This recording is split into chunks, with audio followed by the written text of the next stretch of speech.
ॐ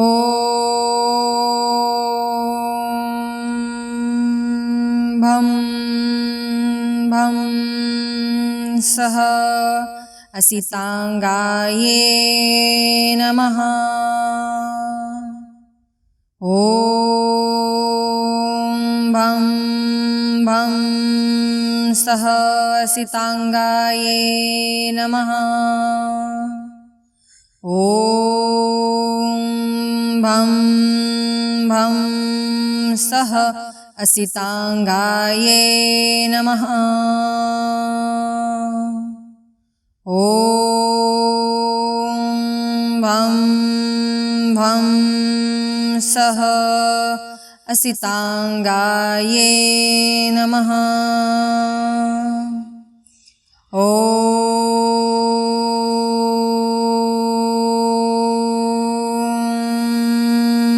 भं भं सः असिताङ्गायै नमः।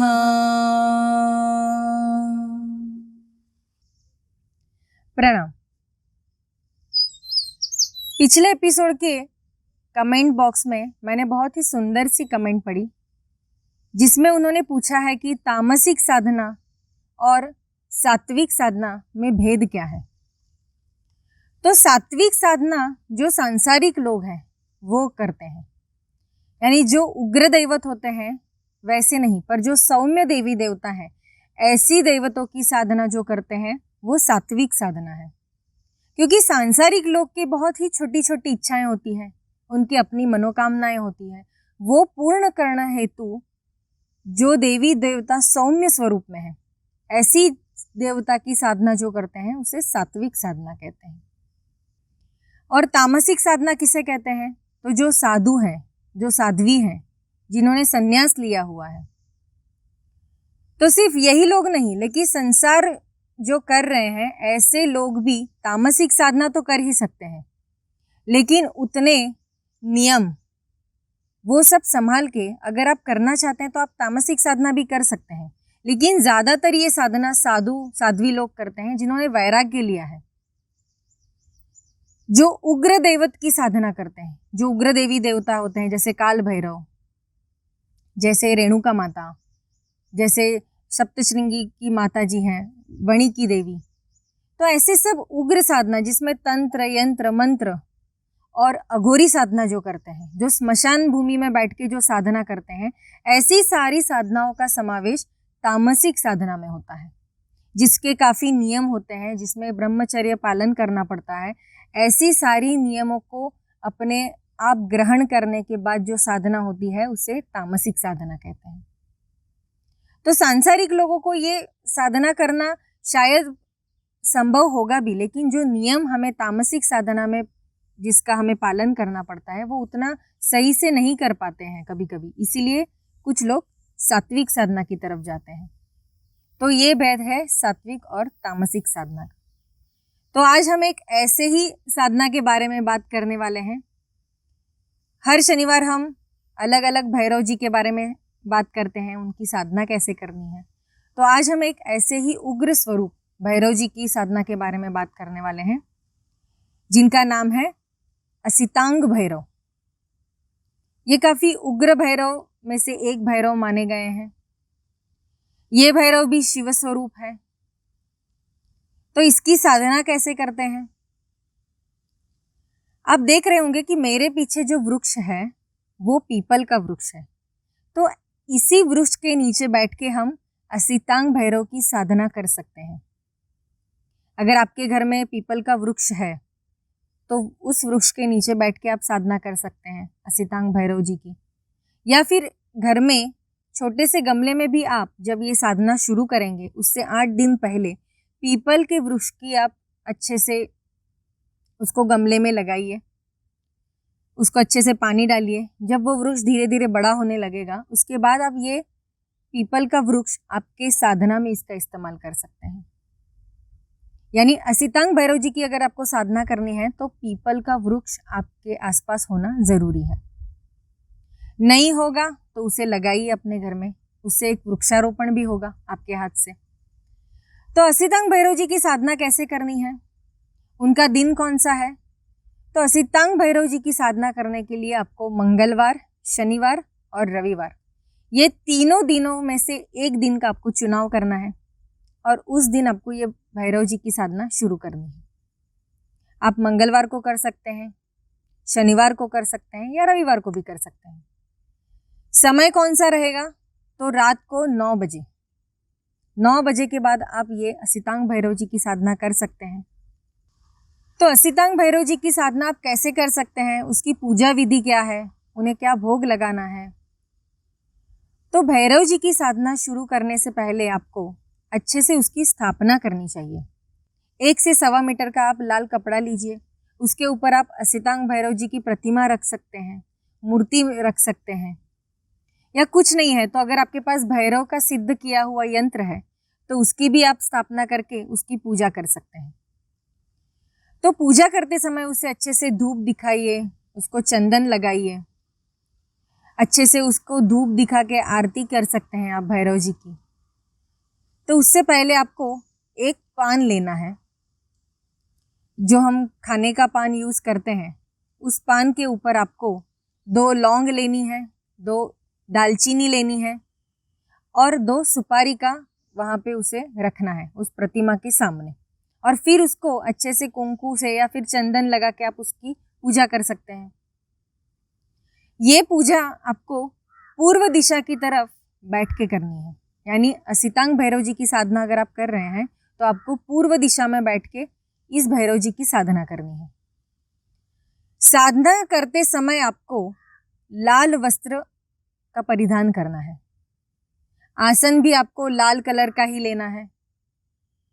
आसन और आप जो वस्त्र धारण करने वाले हैं वो लाल रंग का होना चाहिए।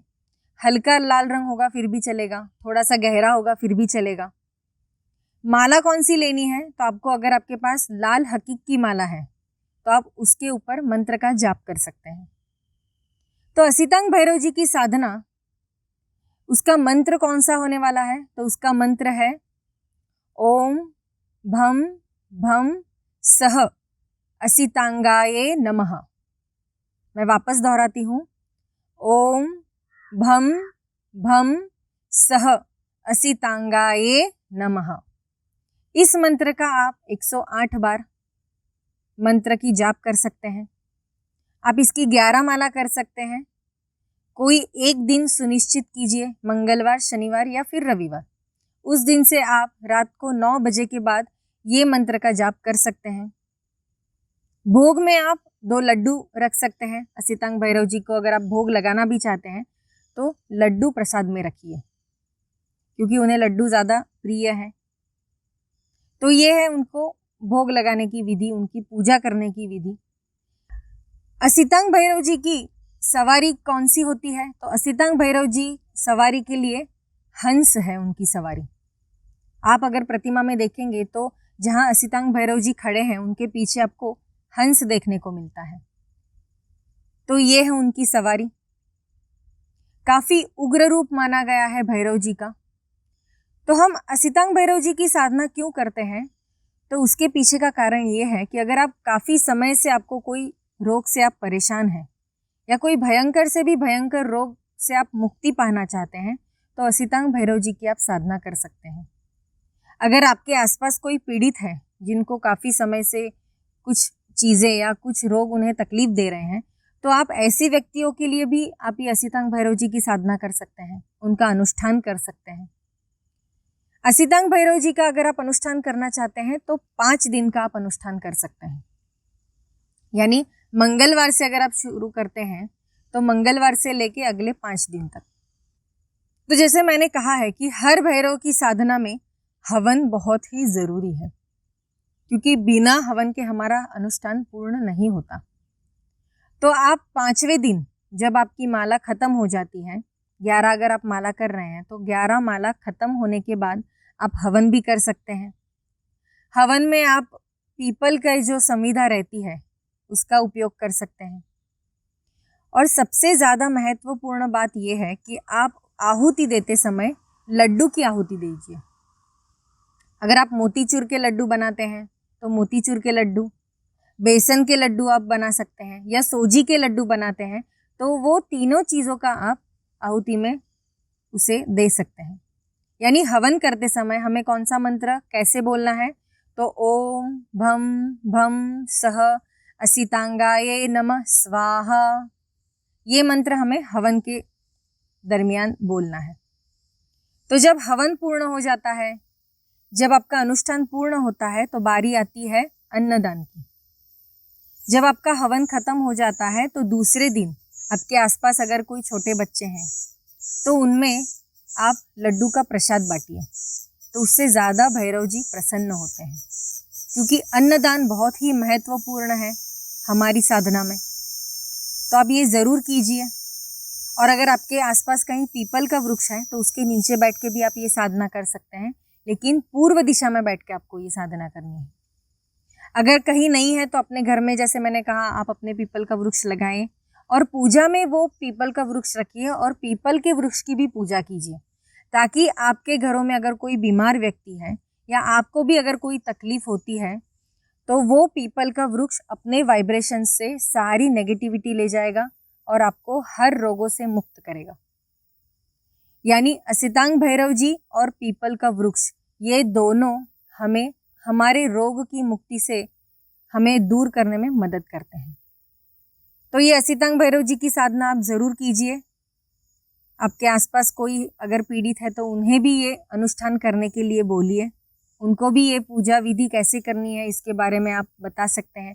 उन्हें भी ये वीडियो शेयर कीजिए ताकि उन्हें भी पता चले कि हमें अगर कोई तकलीफ है तो हमें कौन से भैरव की साधना करनी चाहिए, क्योंकि हर एक भैरव का स्वरूप जो है वो हर एक चीज़ के लिए उसकी साधना बताई गई है। जैसे मैंने पिछले मेरे एपिसोड में बताया था कि कपाल भैरव जी की साधना क्यों करनी है, बटुक भैरव जी की साधना क्यों करनी है, काल भैरव जी की साधना क्यों करनी है, वो सारे एपिसोड आप देख ही रहे होंगे। तो ज़्यादा से ज़्यादा लोगों को बताइए कि भैरव जी की साधना हमें क्यों करनी है और कैसे करनी है। तो मिलते हैं हम अगले एपिसोड में एक अच्छे से वृक्ष के साथ, क्योंकि मंगलवार का एपिसोड है। तब तक के लिए अपने घरों में सुरक्षित रहिए और हमारे इस चैनल को सब्सक्राइब कीजिए, वीडियो को ज़्यादा से ज़्यादा शेयर और लाइक कीजिए। और अगर कुछ पूछना चाहते हैं तो कमेंट बॉक्स में भी लिख सकते हैं। काफ़ी लोग अच्छे से प्रश्न पूछते हैं, जो सुन के, जो देख के हमें बहुत ही प्रसन्नता होती है। तो अगर आपको भी कोई प्रश्न है तो आप ज़रूर पूछिए। तब तक के लिए धन्यवाद।